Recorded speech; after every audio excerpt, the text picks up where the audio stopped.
Hello everyone, and welcome to the Halloween special. Just kidding. We're gonna turn the lights on. This is the actual final Halloween special. It's kind of like a Kirby boss, you know, it's the actual final boss. This is a Skullgrin from 1988. Skullgrin, not grind, or any of that. I've heard it pronounced all those ways. He's a pretender. Kind of weird. Now, pretenders. These guys are ridiculous. I don't know why they ever decided to come up with these. So as you can see, he's like this demonic demon man? Maybe I forgot to mention this. This is a transformer. Here's his double bleep launcher. For all of you British people out there, it's offensive, I know. And, it has a very interesting trigger on the top of the gun. So you can hold it like that. It kind of looks like a double-barrel shotgun or something. It's like a double-barrel rifle, which is, unique to him. And you can hold the guns on both hands if you want. I think it looks kind of weird.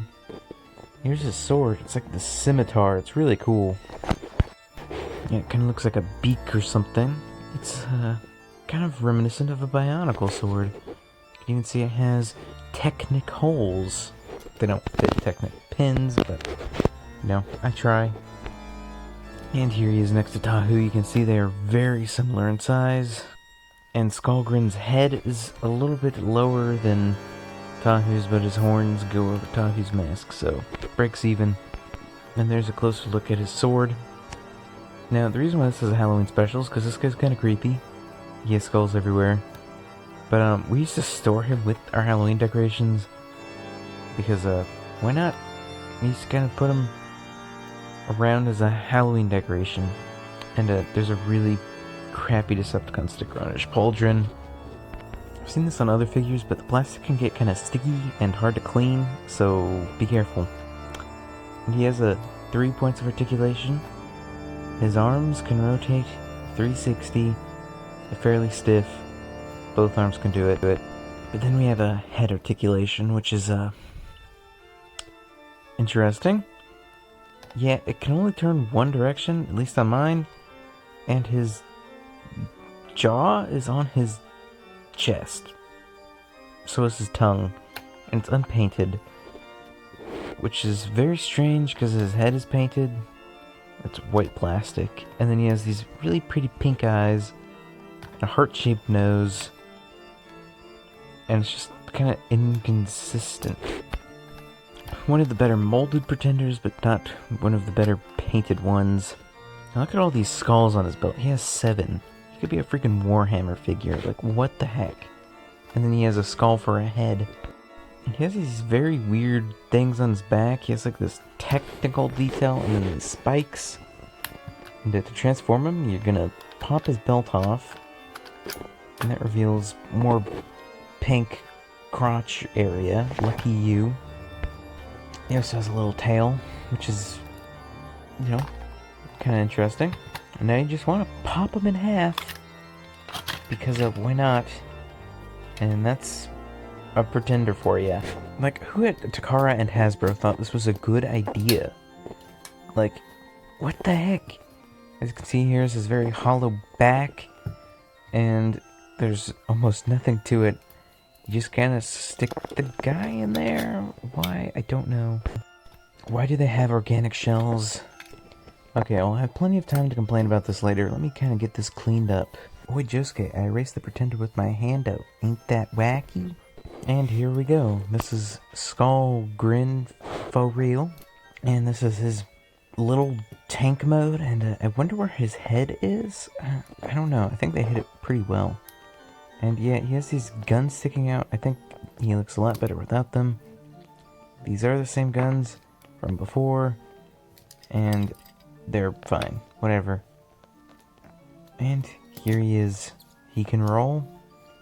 And that's about it. He has some stickers. They're not in horrible condition. And now I guess we'll get to the transformation part of a transformer. Which, do they even really need those? Yeah, his legs just kind of fall. You flip his feet out, then you flip these arms forward, and you're done, basically. You flip these hands up, and they're the barrels, and there you go, that's it. Why? Why did they do this? Basically, all the Pretenders had the same transformation, and I don't like it. I thought this guy was so weird when I was a kid. Here he is next to Tahu, and yeah, he's small. He's basically a deluxe figure nesting inside of a Voyager. Why? Because 80s. Now, these guns can fit in his hands, but mine are, like, put in the wrong way? I think they're upside down because his fists are, like, the wrong way. And the way he has to hold the guns on my figure is, like, under the arm, which is, you know, kind of cool looking, but I'm pretty sure that's a defect, because every other figure I've seen, he's holding them the other way, which is very odd. And there's no way to, like, flip them around, because I showed you all the articulation by transforming him. It's cool that both forms can hold the guns. I actually kind of like that feature. Except why is it just put in upside down like this? Like, has anyone else experienced this? I mean, I'm sure it happens every once in a while, but it's very strange. It's kind of a challenge seeing it, and it's pretty vague. It just kind of has a purple 80s face, you know what I'm saying? Sounds like a disease, purple's 80s face. But we're not done. We got the Prime Master, Skullgrin. And this little dude is from Power of the Primes, and he's from about 2017. Here he is next to the OG. You can see he's quite a bit smaller, but maybe a little bit better, question mark. And there he is next to Dahu for no particular reason. And you can see he's kind of a mini Skullgrin. Right off the bat, I'm going to show this very strange feature. Being able to take this off the hinge and connecting it onto his hand. Just push it out, and you can see there's a little peg, and it slots in. Kind of not very well on mine. And there it is. It's fine. Just put it on his belt, but it won't really fit. But the little holes are the right size.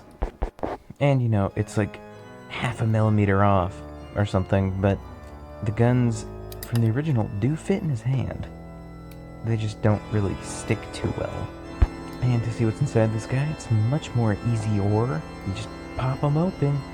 And here you have your little guy. I like to pull him out by the legs. A lot of people are like, oh, it's so difficult getting these guys out. And you just kind of flip his hands out. And this is not Skullgrin. It just looks like him. This is Liege Maximo, which is a weird prime dude.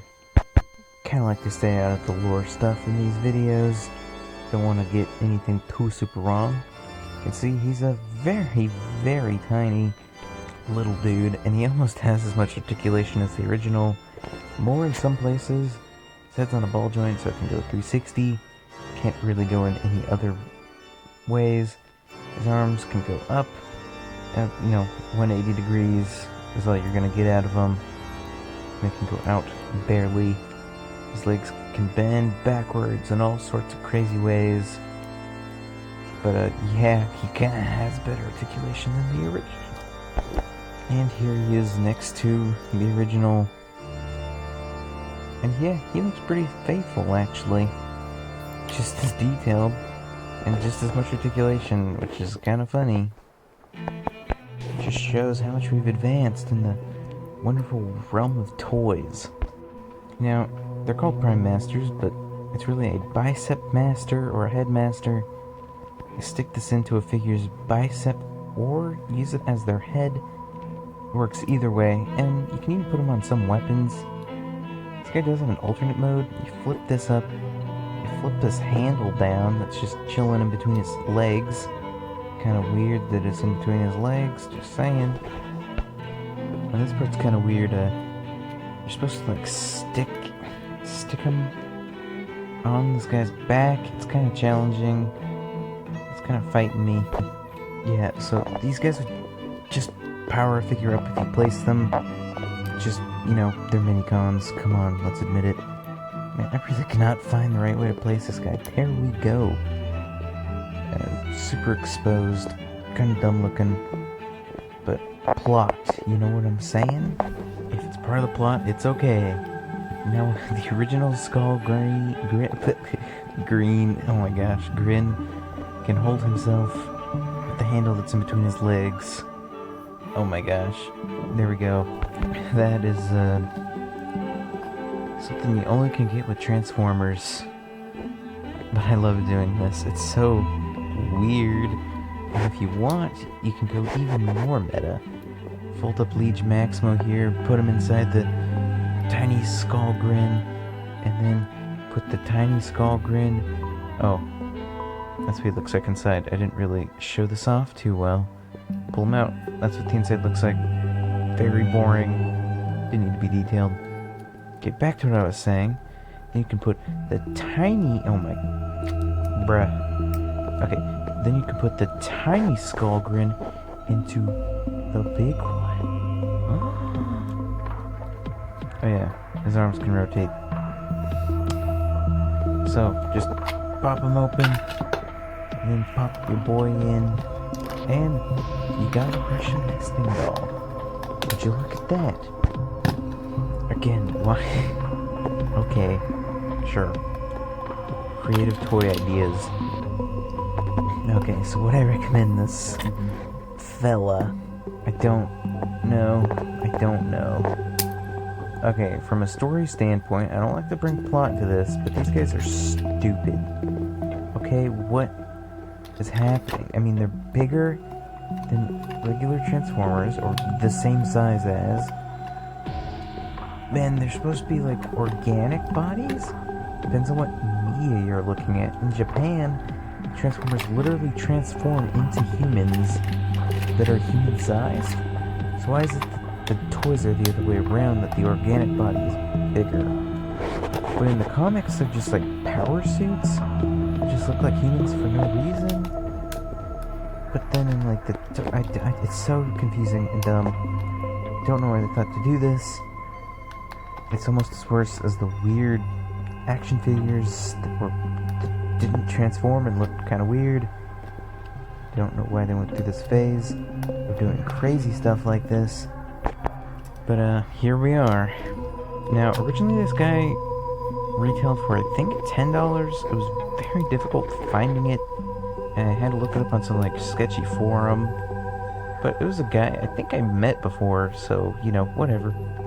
And he says that these were $10 to $13, which means that they're $21 to $28 now, which is kind of cray.